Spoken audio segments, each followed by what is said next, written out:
I'd wake up in the morning, if I didn't have it, the first thing I'd think of was a 9mm in my head. Thought I needed it to get up. I thought I needed it to go to sleep or anything like that. The couple days after you do cocaine, your muscles ache, your sinuses are real bad, your nose starts bleeding. My nose hurt so bad from doing it that I couldn't sleep without having lines set out for me so that when I would wake up throughout the night, I could do some just to numb the pain. I would go through extreme hot and cold flashes, very severe night sweats. Like I can't sleep, feeling disgusting. The chills, the shaking. I was doing so much cocaine that I was actually hallucinating. And depending on the time, actually sit there and talk to myself because I was going crazy.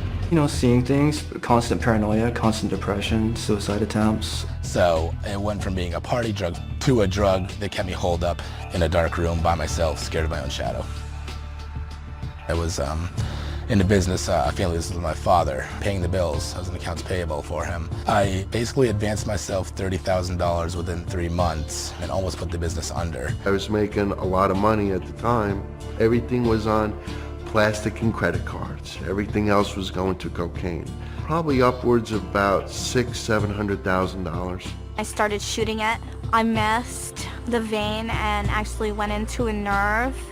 And it blew up my whole entire arm and hand. My arm just kept on inflating more and more. Thought I was gonna die. I flatlined, and then they all came rushing in, and they took the paddles and hit my chest and everything. And they brought me back again.